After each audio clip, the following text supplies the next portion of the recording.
Habemus Papam. Joining me now with his thoughts and reflections on the election of Pope Leo XIV and his history of pastoral ministry in Peru is the founder of Word on Fire Ministries, the Bishop of Winona-Rochester, Bishop Robert Barron. Thank you so much Raymond, for being good here. to be with you. What a joy to have you back. It's only been 12 years since I had you here around the table. Right. We heard much in recent days about the diversity of this College of Cardinals, the expansion of the church in Africa, Asia, the peripheries. I don't think anybody imagined that these cardinals would look to the periphery of America to elect Robert Provost. I sat Leo right here a XIV. few days ago with Colin Flynn and going over candidates, and I said, with all my sage wisdom, they'll never elect in America. I said Everyone's the same. playing that back to me now, So no, we didn't think that was going to happen. Yeah, but it did. Why do you think they chose an American? I think they chose the man, really. I mean, you look at him and you see this range of experience: administrator, canon lawyer, pastoral ministry, now dicastery experience, curial experience. I think when they saw that, and also him, I know him a little bit from the two synods. I was with him. Yeah, that's what I was going to ask you. I know you spent time with him. Yeah, the last 2 Octobers. And the first time I met him, I went up to him and I said, "Oh, hello." I think he was Cardinal by then, Your Eminence.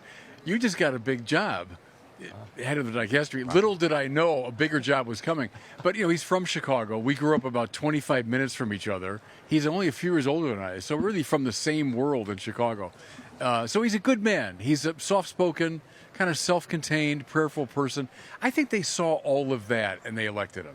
Well, look, he was only a cardinal for 2 years, right. and he's only been here in Rome for 3. Yeah. How does that pastoral experience in Peru, how will that shape the Pope that we're about to get a glimpse of? Oh, I think a lot. I mean, there he is. He has the best of Pope Francis in him, the man that wanted to go to the margins, serve the hungry, the poor, the homeless, the corporal works of mercy. His life was all about that in a very dedicated way.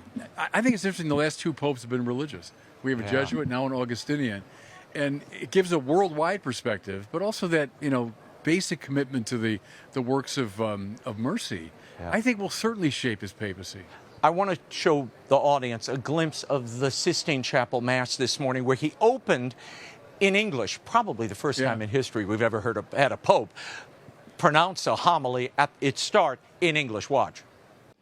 Through the ministry of Peter, you have called me to carry that cross and to be blessed with that mission. And I know I can rely on each and every one of you to walk with me as we continue as a church, as a community of friends of Jesus, as believers, to announce the good news, to announce the gospel.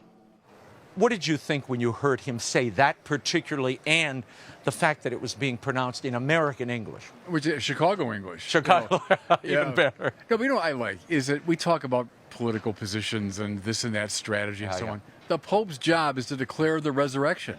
He's the successor of Peter. Peter came to Rome to declare the resurrection of Jesus from the dead. That's the Pope's job. So I love the fact that the first things he said basically are the gospel. And the gospel is not just vague velleities about the political life. The gospel is good news, everybody. Jesus Christ rose from the dead. So that's the Pope's job, and that's the first thing he's done. Yeah, there was one moment there where he invoked the martyrdom of St. Ignatius of Antioch during that homily.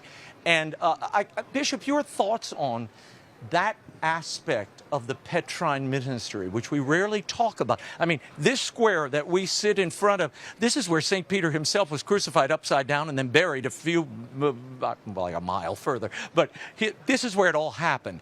Connect the dots there for me. I think about that all the time when I come here, this grand Renaissance piazza and everything. But, right, Peter was brutally put to death, probably just over that way, where the Circus of Nero was. They think the last thing he might have seen is that obelisk that's still here. They dragged his body over to the Vatican Hill and threw him in the ground. It was remembered by the small Christian community all those centuries. That's Peter's witness. He gave his life to testify to the risen Christ, and that's the Pope's job. And it's a job unto death. It's a total dedication. Peter, do you love me more than these? Yes, Lord, I do. Well, then feed my sheep. Peter, do you love me more than these? The 3 times the Lord compels Peter to say, yes, I love you. And, when you're a young man, you tied your own belt. When you're an old man, someone else will tie you up. But we saw exactly where they tied him up, right here. So I think that should in a positive way, kind of haunt the mind of every pope. Yeah. Well, that's what I've been reminding people all week long. This isn't electing a prime minister or a president. Right. You are electing a successor of the apostle that's buried right here. It's the most famous grave marker in the world. It's right behind us. It's quite a grave marker. Yeah. Now, you've seen the reportage of Cardinal Prevost's tweets against Trump's deportation plans, some of his criticisms of J.D. Vance. Now, some are saying, aha, he's a woke pope. And then they find his voter registration and it's Republican, and others are saying he's a MAGA pope. Yeah. Your thoughts on all of this? I think he adopts Catholic social teaching, which teaches, for example, that a country can defend its borders, can maintain its borders, and should exhibit an openness to the migrant who's in need, et cetera, et cetera. Mm-hmm. How you work out the precise details of that, well, that's a matter of political debate. Yeah. But I think he represents Catholic social teaching, not either Democratic or Republican political positions. Mm-hmm. Look, he's a man that spent a lot of time in Latin America. I'm sure he's got a deep sympathy for those who have, migrated to our country and all that. Sure. But no, I think it's Catholic social teaching and the name he chose, which to me is the most important thing we know right now about him. Really? Leo the 14th, clearly referencing Leo the 13th. It struck me, Raymond, that almost any other name of let's say, pope the last 100 years would have given away the game. I'm John Paul III. Oh, I know what you're about. I'm Francis II. Yeah.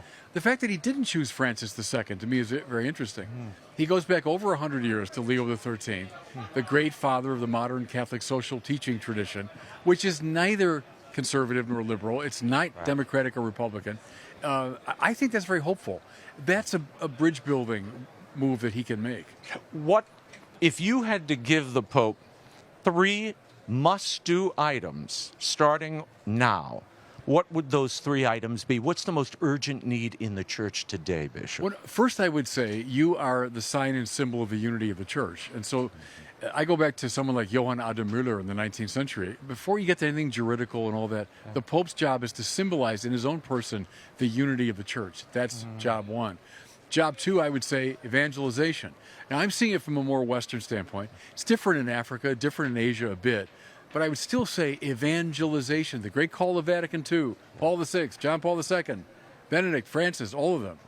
Evangelize, evangelize, evangelize. And then I'll get a little practical, I think, address the finances. And I think we might be underestimating the importance of that in the minds of the cardinals that elected him.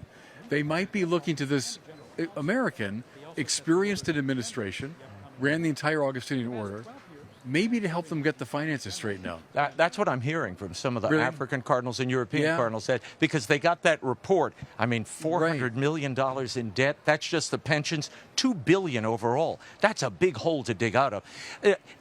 What about the clarity of teaching? I mean, for the many blessings of Pope Francis, clarity of doctrine was not always his strong suit, because he would say one thing, which was correct, and then he'd turn around and do something else. What must the Pope do to sort of clean up and have a unified voice coming from Rome?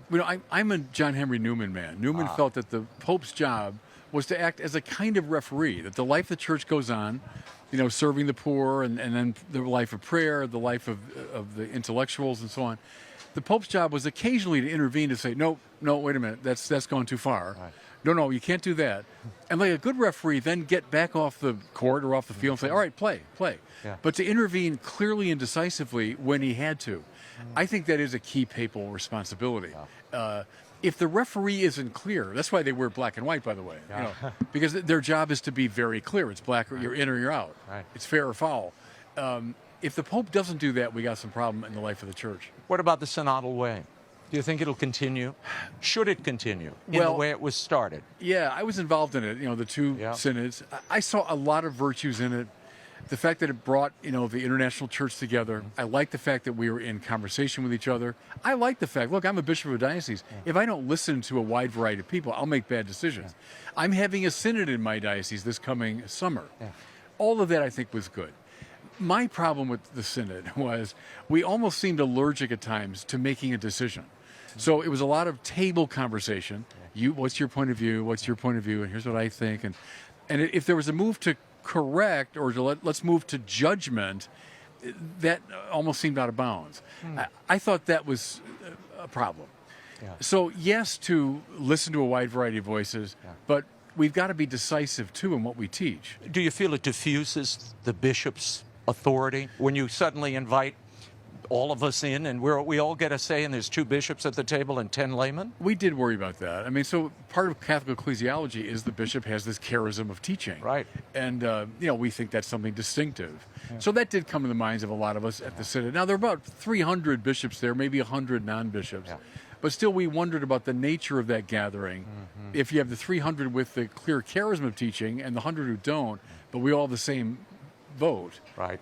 That was an issue that some of us had, yeah. Well, we shall keep our eye on Pope Leo, and thank you for being here. All right. We'll talk to you in the days ahead. God bless you, Raymond. Thanks. Right.